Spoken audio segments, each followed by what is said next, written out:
Rasulullah sallallahu alaihi wasallam. Ittaqillah haitsuma kunta wa atbi' as-sayyi'ah al-hasanah. Tamhuha wa khaliqin nas bi khuluqin hasan. Rawahu Tirmidzi.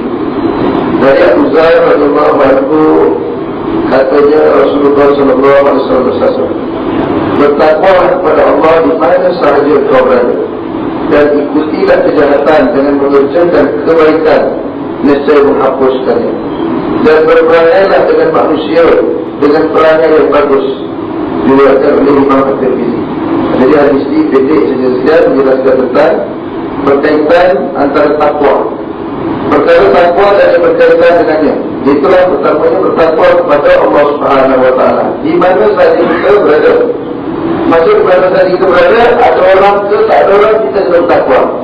Kalau tak ada takwa, kalau tidak bertakwa kepada Allah Taala, ada orang dia buat baik, tak ada orang dia buat jahat. Ada yang mencuri, itu kan, merompak, itu dia buat masa tak ada orang. Sebab dia menganggap bahawa tidak ada yang melihat dia. Padahal sebagai seorang mukmin, kita mesti meyakini antara satu sifat, iaitu sifat muraqabah. Kita ni tidak dipantau oleh Allah Subhanahu Wa Taala. 24 jam, kita tidur ke, kita bangun ke, kita tak pilih air ke, tak mana pun, kita setiap dipantau oleh Allah Taala. Setiap apa yang kita lakukan dicatat. Setiap apa yang kita dicatat. Dan semuanya itu nanti akan dipersoalkan balik oleh Allah SWT ketika mana kita mati dan berhadapan dengan Allah Ta'ala di pada mahsyar kelak. Tak ada satu pun yang terlepas, ya, baik benda yang baik maupun benda yang buruk, semua jadi dicatat oleh Allah SWT. Sama ada dalam perkara ramai ataupun bersendirian, sama ada dalam keadaan gelap ataupun dalam keadaan terang. Dalam keadaan gelap pun kita bertakwa kepada Allah Ta'ala, dalam keadaan terang pun kita bertakwa kepada Allah Subhanahu Wa Taala.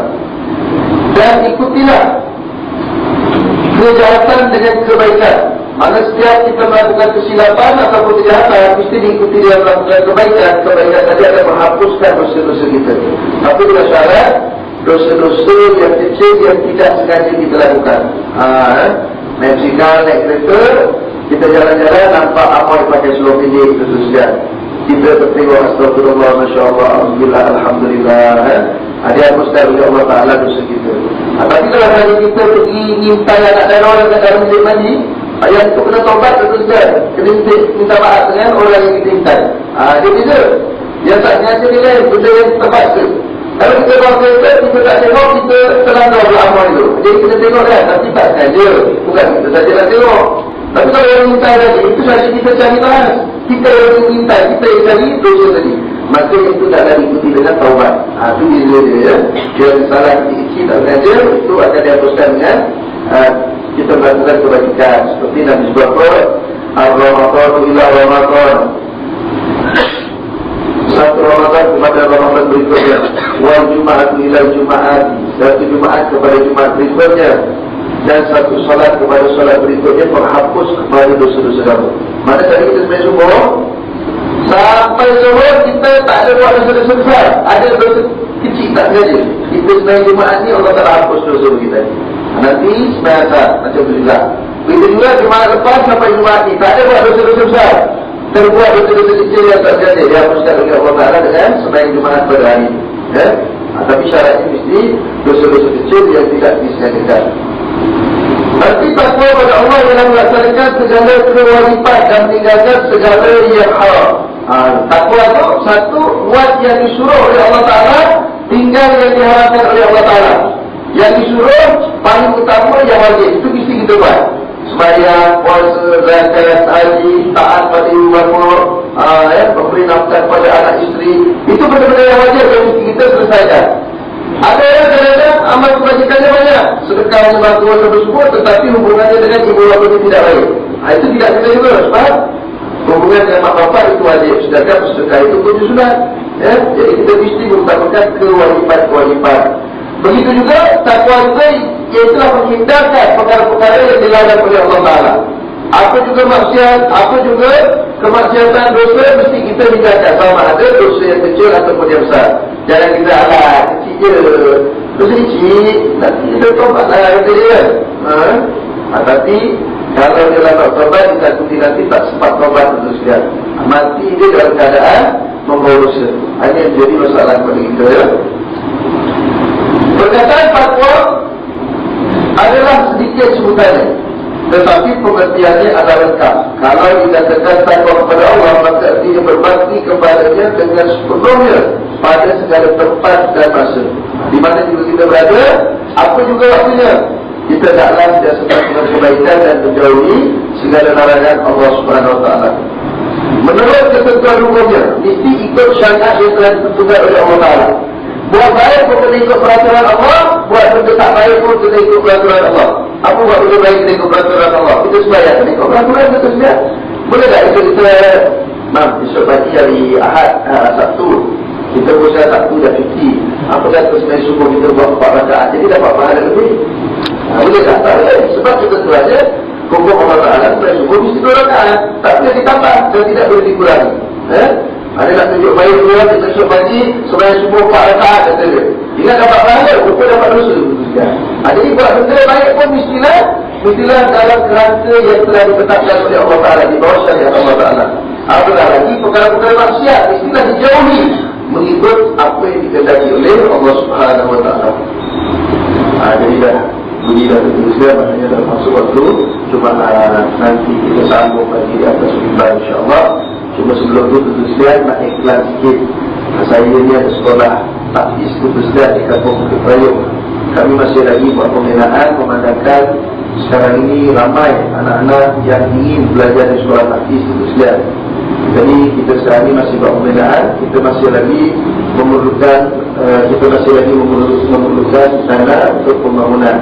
Jadi kalau tuan-tuan nak memulakan bantuan, nanti di belakang tu ada pelajar-pelajar saya di tukang tabung, tuan-tuan masukkan, ya. Dan kalau tuan-tuan ada duit makro, duit haram pun boleh bagi itu terusnya, tapi itu maklumkan. Sebab tu kita tengah buat tandas. Duit haram, tuan-tuan tak ada makan, kita pandai dapat dosa. Tapi tuan-tuan bagi pada mak-mak Hafiz ke, apa juga NGO tu digunakan untuk masalah umum seperti buat tandas atau berjalan. Nanti budak-budak Hafiz berak, kita kau rumah dapat pahala diteruskan. Jumlah dia. Kalau kita pandai dosa, nanti buat jawapan dapat pahala, ya. Dan teruskan. Tapi itu macam biasa lah, nak bayar api, bayar air pun semua, kadang-kadang kekurangan dana, ya. Jadi kita ada buat jualan amal di luar sana nanti teruskan. Kita ada jual roti dan jual coklat, ya. Jadi itu untuk membantulah pengurusan di mak Hafiz kita. Jadi kita boleh dapatkan dua. Dan kalau ada tuan-tuan yang berminat nak pergi umrah, bulan Februari saya ada pergi umrah. Nanti kat belakang pun saya ada buat orang-orang teruskan. Ya, wallahu Wabillahi taufiq. Assalamualaikum warahmatullahi wabarakatuh. Alhamdulillah nahmaduhu wa nasta'inuhu wa nastahdihi wa nastaghfiruh wa natubu ilayhi wa na'udzu billahi min shururi anfusina wa min sayyiati a'malina. Man yahdihillahu fala mudilla lahu wa man yudlilhu fala hadiya lahu. Asyhadu an la ilaha illallah wahdahu la syarika lahu wa asyhadu anna Muhammadan 'abduhu wa rasuluh. اللهم صل وسلم وبارك على سيدنا محمد وعلى آله وأصحابه أجمعين. أما بعد، فيا عباد الله اتقوا الله. قال الله تعالى في القرآن الكريم: أعوذ بالله من الشيطان الرجيم. يا أيها الذين آمنوا اتقوا الله وقولوا قولا سديدا يصلح لكم أعمالكم ويغفر لكم ذنوبكم ومن يطع الله ورسوله فقد فاز فوزا عظيما. صدق الله العظيم. Sidang Jumat dirahmati oleh Allah Taala sekalian. Pertamanya marilah kita merampakkan kesyukuran kepada Allah Subhanahu Wa Taala yang masih memberikan ruang dan peluang untuk kita meneruskan lagi bagi kehidupan kita yang kita tidak tahu sampai kita. Dan bersyukurlah kita kepada Allah Taala yang masih memberikan kita suatu nikmat yang paling besar, ialah nikmat iman Islam. Mudah-mudahan dengan nikmat itu kita sering memperbanyakkan sifat takwa di dalam diri kita. Kerana takwa itulah bekalan buat kita bertemu dengan Allah Subhanahu Wa Taala di hari akhirat kelak. Sila dipastikan di pertemuan kita yang singkat ini, saya ingin mengajak untuk kita menghayati satu ayat Allah Subhanahu Wa Taala. Allah Taala berfirman di dalam Al-Quran: Ya ayyuhalladzina amanu udkhulu fis-silmi kaffah wa la tattabi'u khutuwati syaitan innahu lakum aduwwun mubin. Wahai orang-orang beriman, masuklah kamu ke dalam Islam secara menyeluruh. Jangan kamu mengikuti tabiat-tabiat syaitan. kerana sesungguhnya syaitan itu adalah musuh kamu yang nyata. Ayat ini walaupun pendek mempunyai banyak pengajaran kepada kita. Kenapa ayat ini diturunkan oleh Allah Ta'ala? Ayat ini bersebab diturunkan, yaitu apabila seorang Yahudi rahib ataupun padi Yahudi besar memeluk agama Islam bernama Abdullah bin Salam. Setelah mana Abdullah bin Salam memeluk agama Islam, beliau masih lagi berpegang dengan kitab Taurat dan mengambil sebahagian daripada ayat Quran untuk diamalkannya. Begitu juga dia masih lagi beramal dengan sunnah Nabi Musa, di samping beramal dengan sunnah Nabi Muhammad SAW. Maka satu hari Nabi Muhammad SAW memanggil beliau, "Wahai Abdullah, bukankah kamu telah memeluk agama Islam?" Dia menjawab, "Iya, ya Rasul." "Kalau kamu sudah memeluk agama Islam, kenapa kamu masih berpegang dengan sebahagian kitab Taurat? Kamu masih mengamalkan sebahagian sunnah Nabi Musa alaihissalam?" Maka jawab Abdullah bin Salam, "Ya Rasulullah, kamu diutus oleh Allah Subhanahu wa Ta'ala, dan Nabi Musa diutus oleh Allah Ta'ala, Tuhan yang sama. Adakah dengan datangnya kamu apa harus meninggalkan Muhammad? Begitu juga Al-Quran diturunkan oleh Allah Ta'ala, dan Taurat yang diturunkan kepada Nabi Musa itu juga diturunkan oleh Allah Ta'ala, Tuhan yang sama. Adakah salah apa yang diturunkan kepada Nabi Musa?" Maka Nabi tidak boleh menjawab. Maka Nabi berdoa kepada Allah Ta'ala, turunlah ayat ini, "Ya ayyuhalladzina amanu udkhulu fis-silmi kaffah." Wahai orang-orang beriman, masuklah kamu ke dalam Islam secara menyeluruh. Artinya bila kamu dah masuk Islam, kamu dah berpegang dengan Quran sepenuhnya, tinggalkan kitab Taurat dan kitab-kitab yang lain. Bila telah diutus Muhammad SAW sebagai Rasul, sebagai petunjuknya, ikut sepenuhnya sunnah Muhammad SAW dan tinggalkan sunnah-sunnah Nabi sebelumnya. Kerana apa yang diturunkan di dalam kitab sebelumnya telah menyeluruh, disempurnakan oleh Al-Quran. Syariat yang dibawa oleh Nabi-Nabi sebelumnya disempurnakan oleh Nabi yang akhir, iaitu Nabi Muhammad SAW. Jadi maksudnya, kalau ayat ini datang memberi teguran kepada seorang pembesar Yahudi yang memeluk Islam, yang dia beramalkan kitab Taurat, sedangkan kitab Taurat itu datangnya dari Allah Subhanahu Wa Taala, itu pun setelah datangnya Quran dan ditinggalkan ikut Quran sepenuhnya, itu orang lain kitab apa yang diturunkan oleh Allah Ta'ala pada kita, sehingga kita tidak mahu berpegang dengan Al-Quran. Ada orang-orang Islam yang masih beramal mengikut ayat semata-mata, tidak mahu ikut apa yang dianjurkan oleh Al-Quran. Karena orang Yahudi yang telah memeluk agama Islam ditegur oleh Allah Ta'ala, beramal dengan sunnah Nabi Musa, sedangkan Muhammad telah diutuskan tinggal seluruh sunnah Nabi Musa, sedangkan Nabi Musa diutus oleh Allah Ta'ala. Kita orang Melayu, Nabi siapa yang diturunkan oleh orang Melayu sebagai Nabi Muhammad? Kita ambil cara hidup orang lain selain daripada cara hidup Nabi Muhammad SAW. Inilah kesilapan yang berlaku kepada orang Islam pada hari ini. Kehidupan yang pucat kaca kerana tidak mahu mengambil Al-Quran dan Sunnah Nabi sebagai pegangan yang sempurna. Sedangkan Nabi telah berpesan, "Taraktu fikum amrayn, main tamasuk, main tamasuk tu fi malam tadilu amanah." Aku tinggalkan kepada kalian dua perkara. Kamu pegang dua-dua ini betul-betul, kamu tidak akan sesat dulu, kini dan selama-lamanya. Apa dia?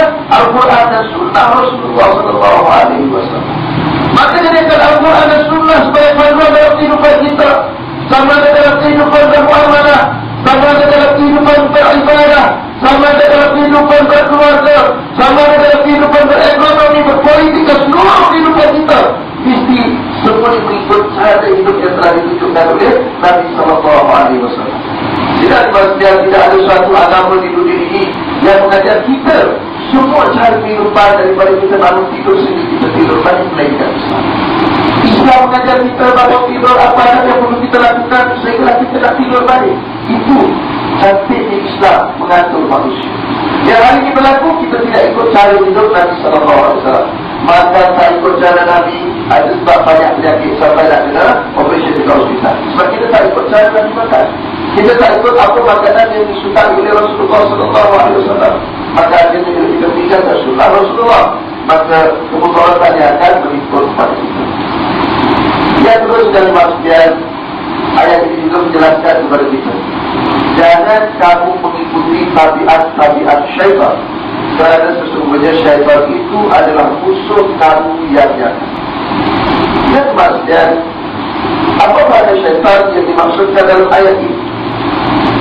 Pertama yang dimaksudkan dengan syaitan dalam ayat ini ialah iblis laknatullah, iaitulah dahulu dikenali sebagai Azazil.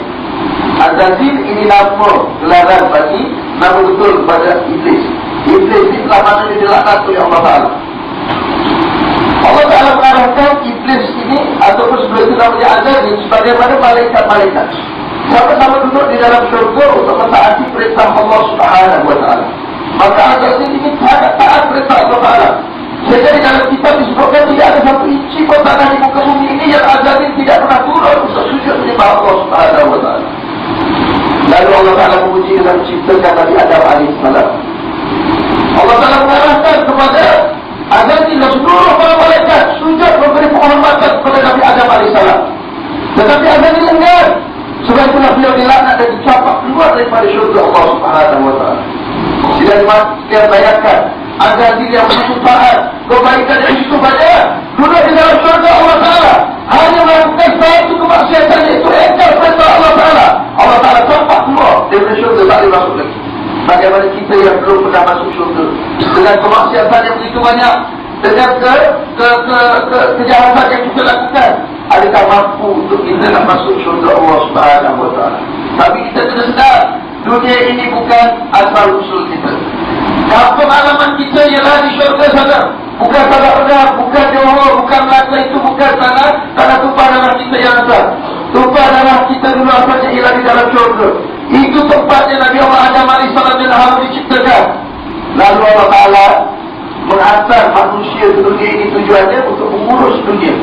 Sama ada kita mengurus ikut arahan Allah Ta'ala, ikut Quran dan Sunnah Nabi, atau sebaliknya sebagai ujian kepada kita. Kalau kita dapat laksanakan dengan sebaik-baiknya mengikut Sunnah Nabi, insyaAllah kita selamat kembali ke kampung halaman kita. Kalau tidak, alhamdulillah, bimang-bimang kita tak dapat lagi. Dan yang ketiga dalam ayat ini memperjelaskan juga bagaimana sifat iblis tadi. Banyak benda yang disuruh dibuat, satu saja dilanggar, Allah Ta'ala laknat. Kita bagaimana hari ini? Dan kalau kita membaca di dalam kitab, walaupun iblis ini telah dilaknat oleh Allah Subhanahu Wa Ta'ala, tapi sering dia mencari peluang dan ruang untuk bertaubat pada Allah Ta'ala. Beberapa kali berjumpa dengan para Nabi untuk minta taubat. Misalnya suatu ketika di mana Nabi Musa AS nak naik ke Jabal Tursina, lalu datang iblis. Ketika dia dirasakan matanya pun dah jatuh, berarti semuanya iblis itu. Sebab iblis tak akan mati sampai hari kiamat. Itu janjinya dengan Allah Subhanahu Wa Ta'ala. Lalu di dalam masjid, iblis berkata kepada Nabi Musa, wahai Musa, kamu nak bermunajat dengan Allah di Jabal Tursina, sampaikan salam aku pada Allah Ta'ala bahawa aku ingin bertaubat. Itu saja permintaan. Lalu Nabi Musa sampaikan kepada Allah, wahai Tuhan, tadi nak naik jumpa iblis kirim salam dia nak bertaubat, boleh atau tidak? Maka kata Allah Ta'ala, kalau iblis mau bertaubat boleh. Ini sifat rahmat Allah Ta'ala, sifat kasih sayang Allah Ta'ala pada makhluk. Siapapun yang buat kesalahan, siapapun yang buat jahat, siapapun yang buat dosa, terbentang luas keampunan Allah Subhanahu Wa Ta'ala.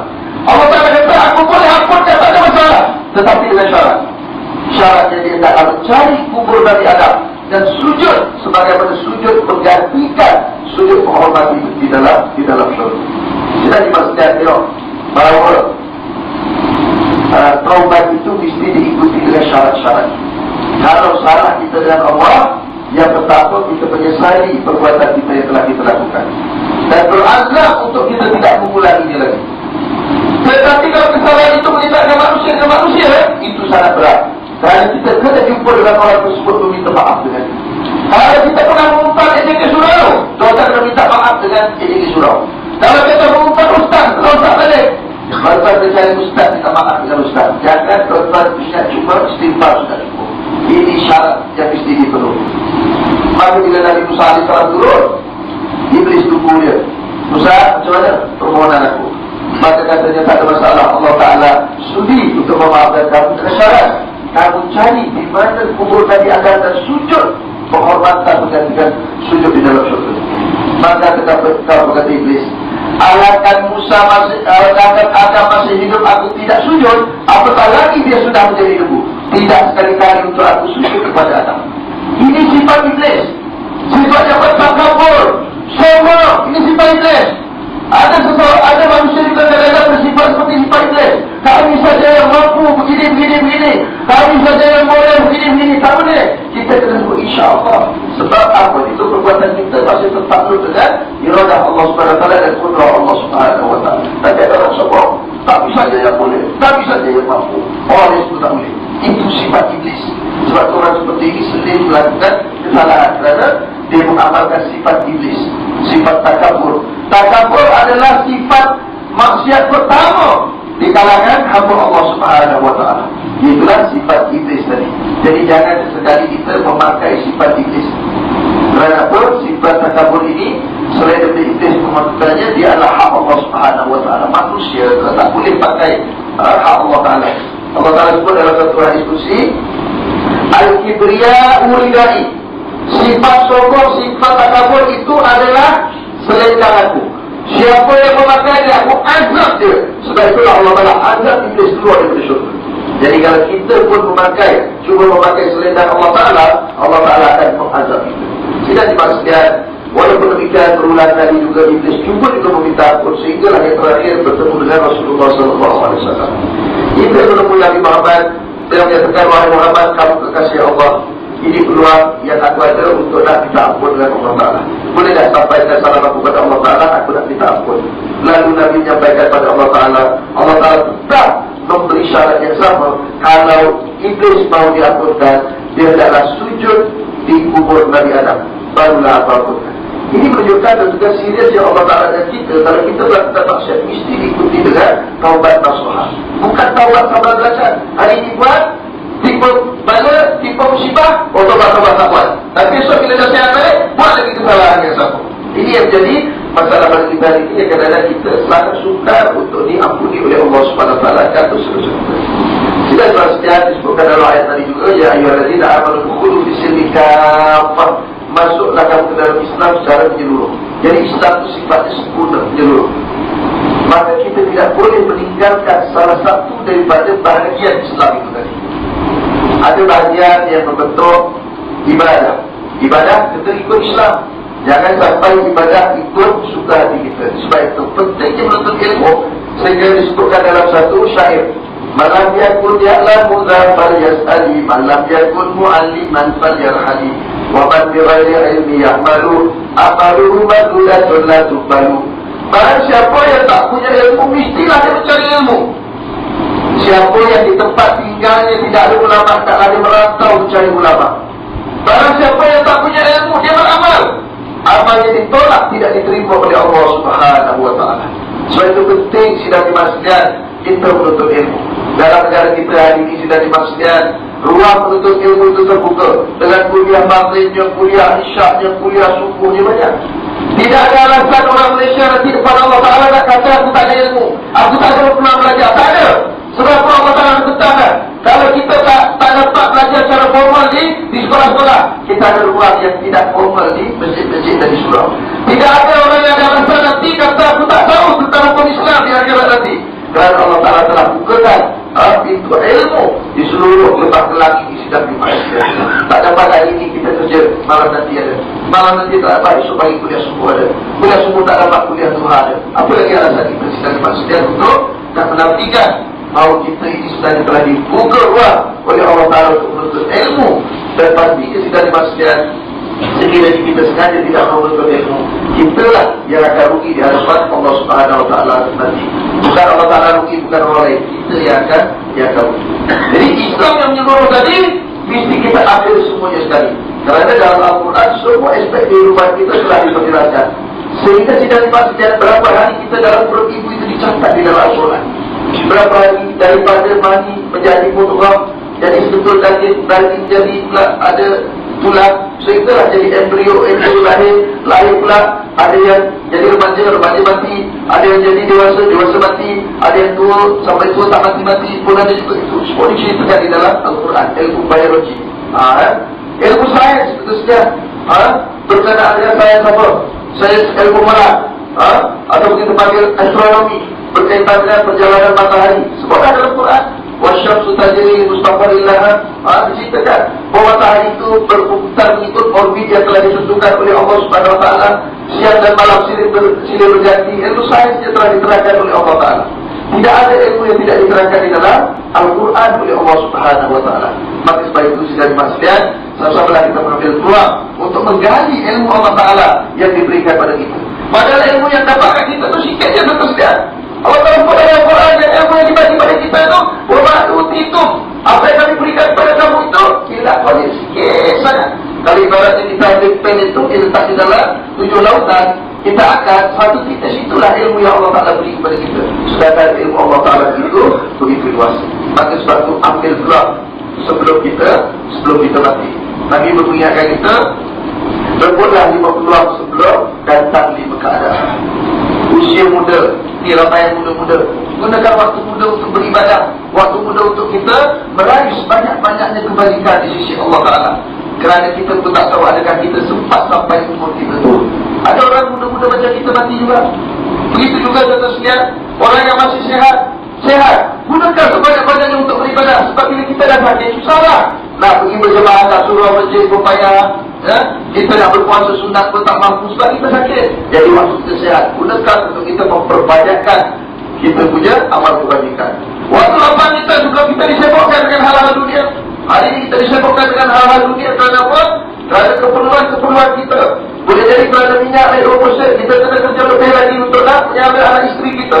Jadi sibuk cari peluang-peluang tertentu untuk kita beribadat pada Allah Subhanahu Wa Taala, khususnya di waktu-waktu cuti.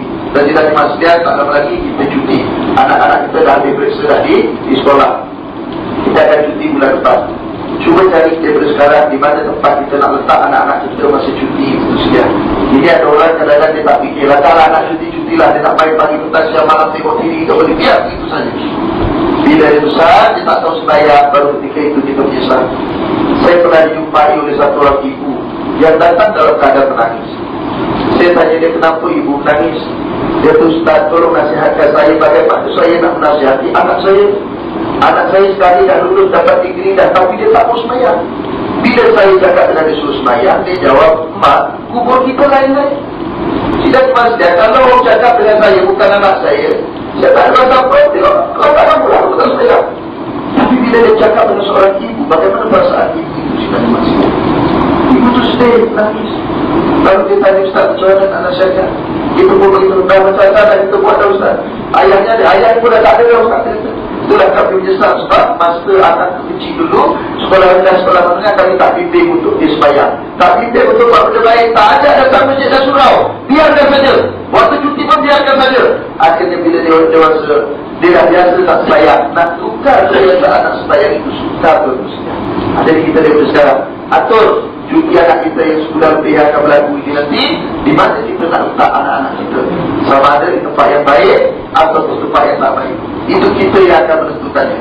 Nak masuk syurga, nak masuk neraka, kita yang menentukan di samping ketentuan daripada Allah Ta'ala. Kalau nak masuk syurga ke nak masuk neraka? Nak masuk syurga, macam mana nak masuk syurga? Kita beramal dengan amal ahli syurga. Kalau nak masuk neraka, silakan kita tak ada masalah. Tuhan pun tak susah. Tuhan ada semua dalam Quran. Barang siapa yang ingin beriman, silakan beriman. Barang siapa yang ingin kufur, silakan jadi kafir. Memang Allah Ta'ala sebut dalam Quran. Allah Ta'ala bagi kita pilihan tu. Nak syurga atau nak neraka, nak Islam, nak kafir, nak pahala, nak dosa. Tidak ada pilihan yang ketiga. Itu saja pilihan yang kita ada, yang Allah Ta'ala berikan. Kalau kita pilih jalan yang baik, Allah Ta'ala bagi taufik dan hidayah untuk kita buat baik. Kalau kita pilih jalan yang tak baik, Allah Ta'ala akan lorongkan kita kemudahan untuk kita buat benda yang tak baik. Itu bergantung pada ilmu kita, keinginan kita, niat kita dalam kehidupan ini. Mudah-mudahan sudah dimaksudkan Allah Ta'ala sudah sempurnakan kita di jalan-jalan kebajikan, di jalan-jalan ketakwaan. Nas'alullah ayat jalan bima yattabi'una al-qawla wa yattabi'una ahsana. Alhamdulillahilladzi ja'alana minal muslimin wa razaqana minat thayyibat. Asyhadu an la ilaha illallah wahdahu la syarika lah wa asyhadu anna Muhammadan 'abduhu wa rasuluh.